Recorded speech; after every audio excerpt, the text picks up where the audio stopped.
What if the very people who thought they controlled you destroyed themselves with the laws you secretly designed for them?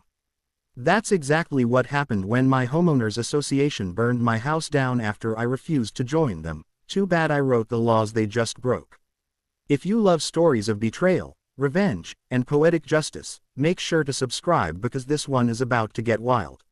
They always said the neighborhood was perfect, with manicured lawns, trimmed hedges, driveways pressure washed weekly, and identical mailboxes lined like obedient soldiers, but perfection has a price, and that price was the homeowners association, a smug little board of retirees and wannabe tyrants who thought their word was law.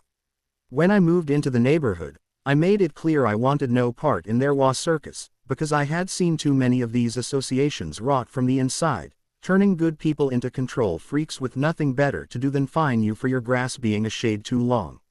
What they didn't know, what they couldn't have known, was that I had once been a municipal lawyer, the kind who drafted housing ordinances and litigated law disputes for a living, and when I bought my house, I made sure I found a loophole, a tiny piece of legal craftsmanship buried in the deed that exempted me from membership.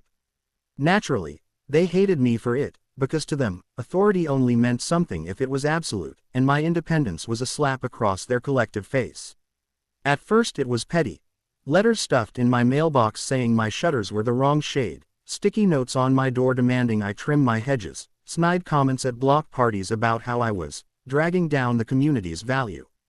I ignored them, smiling politely, knowing full well they had no jurisdiction over me. But pettiness festers, and soon their harassment escalated. My car was mysteriously keyed, my trash cans were knocked over, packages went missing, and one morning, I woke up to find my driveway sprayed with red paint spelling out, "Join or leave." I laughed, because intimidation is the last refuge of people with no legal ground, and I had all the ground. Or so I thought. The fire came on a Tuesday night, hot, fast, and merciless, roaring through the lower floor of my house before I could even reach for the extinguisher. By the time the firefighters arrived, the structure was gone, just a black skeleton smoldering against the night sky. The investigators found traces of accelerant around the back porch, arson, and while no one pointed fingers officially, I knew, deep in my gut, as sure as the flames that had eaten my home, that it was the HOA's doing. They wanted me out, and they thought fire was the final solution. But here's the thing. When you play with fire, you'd better know the law, and unfortunately for them, I had written half the state's housing code myself. See, most HOAs operate under corporate law, making them liable as entities for the actions of their board, and buried in their own bylaws. The ones they had smugly mailed me years earlier were clauses they had copied directly from state statutes, clauses that made them criminally and civilly responsible for any harm to resident property caused by board-sanctioned actions. I had highlighted those clauses the day I moved in, amused, because I knew one day they'd try something reckless. That day had finally come.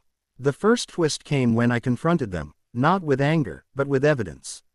I walked into their next board meeting, still smelling faintly of smoke, carrying a thick folder of documents. They tried to brush me off, to say I wasn't allowed since I wasn't a member, but I reminded them calmly that I was still a resident, and more importantly, my attorney's office had already filed a preservation notice with the county clerk. The color drained from their faces. They knew what that meant. Every email, every group text, every board communication for the past 5 years was now legally discoverable. Suddenly, their smug grins melted into panic. That was when the second twist unfolded. One of their own, Martha, the treasurer, reached out to me privately. She hated the others, hated how they had bullied her into silence, and she was ready to flip. She handed me a flash drive with months of emails, including one chilling thread where the board president literally wrote, "If he won't join, maybe we should make an example out of him." Accidents happen all the time. That was the nail in their coffin. What they didn't expect was that I wasn't just going to sue them. No, I was going to dismantle them piece by piece. First, I filed a civil suit against the HOA as a corporate entity for property damages, negligence, and emotional distress, but I didn't stop there. I filed individual suits against each board member for personal liability, piercing the corporate veil with the very statutes I had helped craft years ago.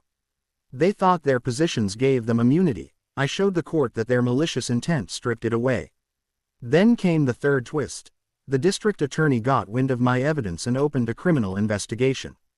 Suddenly, the people who once fined neighbors for leaving trash cans out too long were staring down felony charges of conspiracy and arson. By the time the trial rolled around, the neighborhood was buzzing like a kicked beehive. Neighbors who once sided with the HOA out of fear began testifying against them, recounting threats, shady dealings, even misuse of HOA funds for personal vacations. The courtroom became a theater of betrayal, and I sat in the front row, watching the empire of petty tyrants collapse under the weight of their arrogance.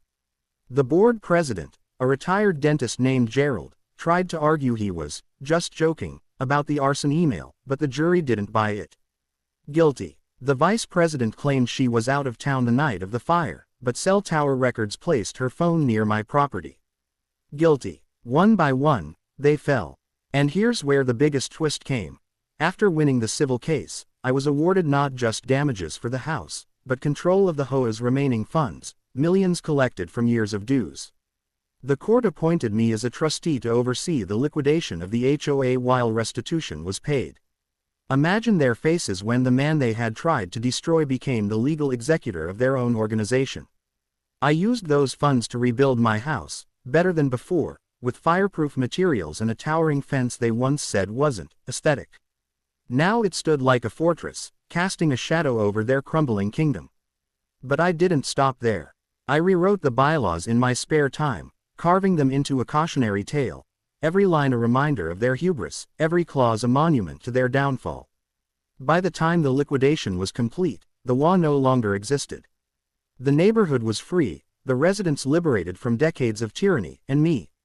I had my house back, my revenge fulfilled, and the satisfaction of knowing I had played them like a piano I tuned myself.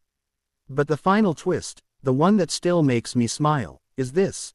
6 months after the trial, Martha, the treasurer who flipped, came to see me.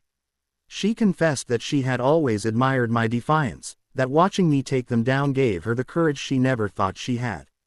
We started talking, then dating, and eventually, she moved into my rebuilt home. The same house they tried to destroy became the foundation for something new, stronger than any HOA's grip. And, sometimes, when we sit on the porch at night, sipping wine, I look out at the empty lot where the HOA's old office once stood and think, they thought they could control me, but in the end, I controlled the law, and the law controlled them. So if you ever find yourself at war with an HOA, remember this story.